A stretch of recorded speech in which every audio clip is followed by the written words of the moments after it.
السلام علیکم دوستو۔ چاند زمین کے قریب ترین آسمانی جسم یا سیارہ ہے، اور پھر بھی یہ بڑی حد تک غیر دریافت شدہ اور پراسرار ہے۔ اب تک صرف 4 ممالک نے چاند کی سطح پر خلائی جہاز کو کامیابی کے ساتھ اتارا ہے، جس میں امریکہ، روس، چین اور بھارت شامل ہیں۔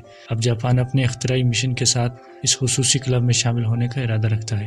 جاپان نے 27 اگست 2023 کو اپنا ایک مشن جس کا نام سمارٹ لینڈر فار انویسٹیگیٹنگ مون یا جسے سلم بھی کہتے ہیں، چاند کی طرف کامیابی کے ساتھ روانہ کیا ہے۔ سلم، جسے جاپانی زبان میں مون سنائپر کے نام سے بھی جانا جاتا ہے، ایک چھوٹا اور کم لاگت والا لینڈر ہے جو چاند پر درست طریقے سے اترنے کے لیے ایک نئی ٹیکنالوجی کا تجربہ کرے گا۔ روایتی لینڈرز کے برعکس جو اپنی ٹارگٹ سائٹ کے صرف کئی کلومیٹر کے اندر ہی اتر سکتے ہیں، سلم شیولی کریٹر کی ڈیلوان پر اپنی مخصوص جگہ کے 100 میٹر کے اندر اترنے کی کوشش کرے گا۔ یہ مشن جاپان کی چاند پر جہاں ہم کر سکتے ہیں کے بجائے جہاں ہم چاہتے ہیں اترنے کی صلاحیت کو ظاہر کرے گا، جو مزید چیلنجنگ اور دلچسپ مقامات کی تلاش کے لیے نئے امکانات کھول سکتا ہے۔ سلم کو تانیگا شیما اسپیس سینٹر سے ایک H2A راکٹ کے ساتھ XRISM یا ایکس رے امیجنگ اور اسپیکٹروسکوپی مشن کے ساتھ لانچ کیا گیا تھا۔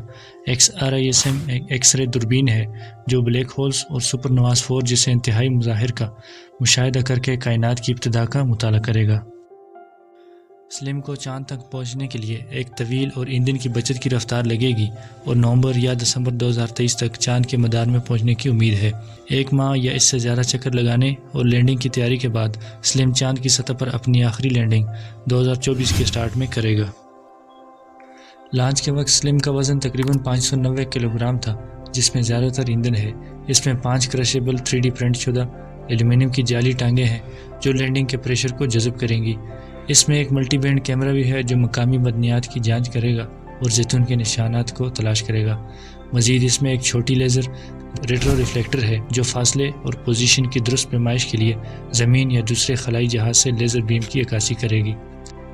سلم نہ صرف ایک سائنسی مشن ہے بلکہ جاپان کے لیے ایک تکنیکی مظاہرہ اور قومی فخر کا منصوبہ بھی ہے۔ یہ خلائی انجینئرنگ اور ایکسپلوریشن میں جاپان کی مہارت اور جدت کے ساتھ ساتھ بین الاقوامی خلائی برادری میں اس کے تعاون اور شراکت کو ظاہر کرے گی۔ بھارت کی طرح جاپان کو بھی اپنے پہلے خلائی سفر میں اس وقت دھچکا لگا جب جاپان کا راکٹ ایپسیلون 6 اونچائی پر قابو پانے میں دشواری کا شکار ہو گیا تھا اور اسے لانچنگ کے 10 منٹ کے اندر ہی خود کو تباہ کرنے کا حکم دینا پڑا۔ اسی سال مارچ میں بھی چاند کی طرف توسیع کی ایک کوشش کو دوسرے مرحلے میں انجن کے بھڑکنے میں ناکامی کے بعد روکنا پڑا۔ کچھ مہینوں بعد جولائی میں ایپسیلون 1 راکٹ راستے میں ہی پھٹ گیا تھا۔ اس کے ساتھ جاپان میں نجی چاند کی تلاش بھی ناکامی کا شکار رہی۔ اپریل 2023 میں ایک نجی کمپنی آئی اسپیس اسٹارٹ اپ نے چاند پر لینڈنگ کو کامیابی سے مکمل کرنے والی پہلی کمپنی بننے جا رہی تھی، لیکن اسپیس کا بغیر پائلٹ کے لینڈر سے رابطہ ٹوٹ گیا تھا، جس کے بعد اس مشن کو بھی ناکام سمجھا گیا۔